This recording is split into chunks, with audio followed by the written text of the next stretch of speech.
Aduh, pegel. Halo, assalamualaikum warahmatullahi wabarakatuh.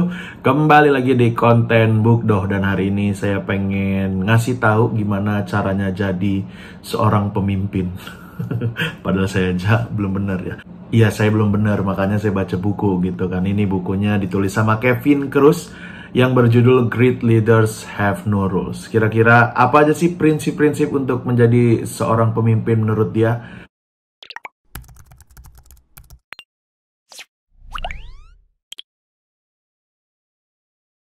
Jadi ceritanya, alhamdulillah kan saya ini ya punya usaha kecil-kecilan gitu kan, kayak punya usaha Bikyung A, dan itu juga udah ada beberapa karyawan juga gitu, atau tim sih, bukan karyawan lah, tim yang ngebantu saya gitu. Terus juga ada GJLS, di situ juga saya punya tim juga yang membantu kita gitu. Terus juga ada tim digital juga saya. Nah, saya kan bisa dibilang memimpin mereka lah ya.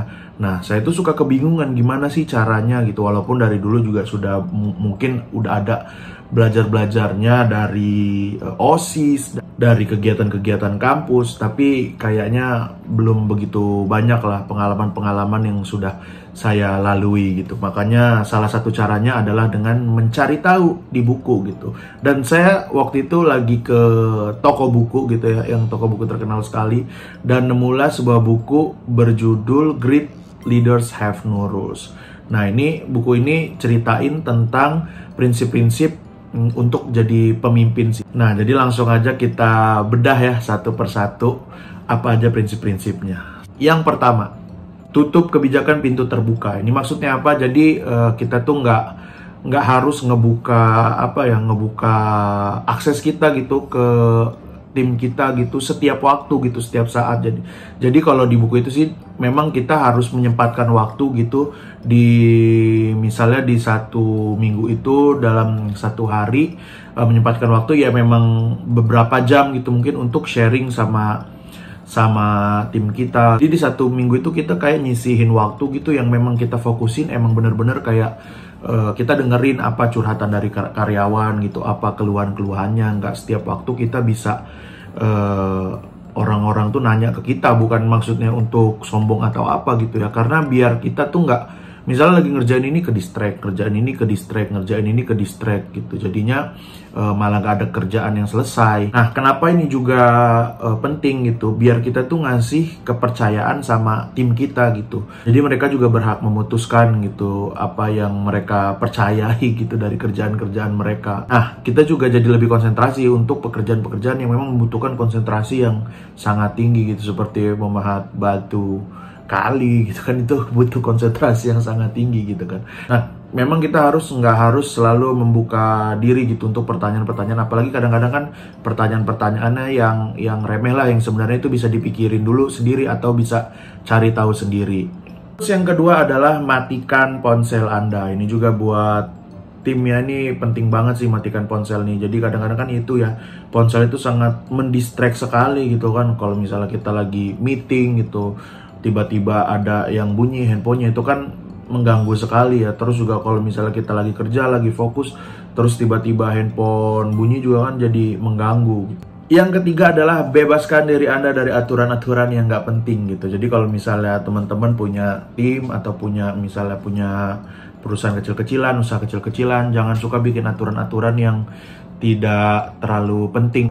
Kalau kayak di bukunya itu dicontohin, jadi ada satu perusahaan yang dia bikin peraturan untuk tidak boleh menggunakan notes gitu loh, notes yang ditempel-tempel warna-warni itu. Jadi lebih baik pakai kertas yang dirobek-robek aja. Nah, itu padahal kan ya penghematan dikit banget, tapinya bikin ribet gitu kan. Nah, maksud buku itu ya nggak apa-apa untuk hal-hal yang tidak terlalu urgent, nggak usah bikin aturan-aturan yang justru menyulitkan sih. Yang keempat adalah jadilah orang yang menyenangkan, bukan disukai gitu. Yang menyenangkan itu maksudnya adalah kita yang nggak harus fake gitu ya, nggak harus pura-pura jadi baik untuk disukai gitu, tapi ya emang menyenangkan aja gitu, emang tulus. Dan kalau memang tim kita ada yang salah ya dibilangin gitu, fair gitu. Yang berikutnya adalah memimpin dengan cinta. Jadi kadang-kadang kan kita nggak suka sama orang ya, tapi di buku ini dijelasin kita nggak harus suka sama orang untuk peduli gitu. Kadang-kadang kita juga ya harus peduli dengan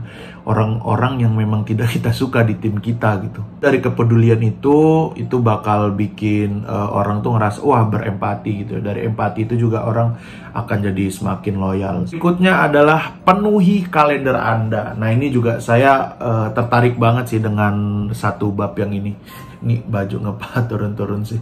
Jadi tuh biasanya saya kan suka bikin to-do list gitu kan. To-do list apa aja yang mau dikerjain gitu untuk besok-besok gitu ya. Tapi kadang-kadang ya gitu nggak dimasukin ke dalam kalender, jadinya ya tertunda gitu. Tapi sekarang saya sudah mulai kayak masukin ke kalender-kalender gitu. Bahkan ekstrimnya lagi tuh ya, kalau CEO di luar negeri gitu, kadang-kadang tuh mereka sudah menjadwalkan untuk 2 bulan ke depan, setahun ke depan gitu. Itu bahkan menjadwalkannya itu kayak detik per detik gitu, menit per menit gitu. Kalau kita kan ya jam 1 sampai jam 3 ngapain gitu, ada leha-lehanya dulu gitu. Ya nggak apa-apa, tapi leha-lehanya itu juga dijadwalin. Saya juga pernah bilang kayaknya di video-video yang sebelumnya nih.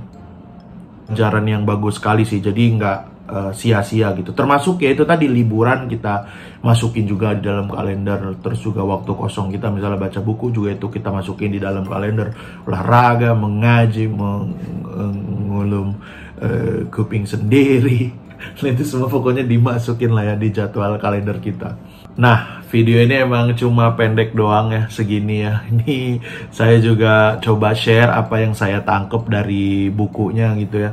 Mungkin juga ada yang kurang jelas. Ya namanya juga saya orang bodoh ya kan. Atau mungkin teman-teman apaan sih nih ngomong gitu ya. Ya nggak apa-apa lah ya. Saya pokoknya bikin konten pengen sharing-sharing aja sekarang.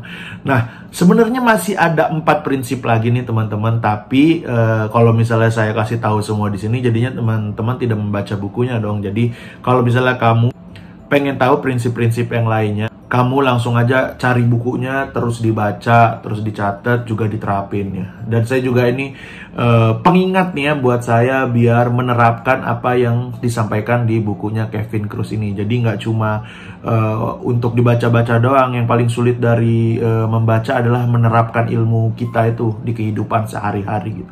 Dan juga nggak cuma jadi konten di YouTube doang ya.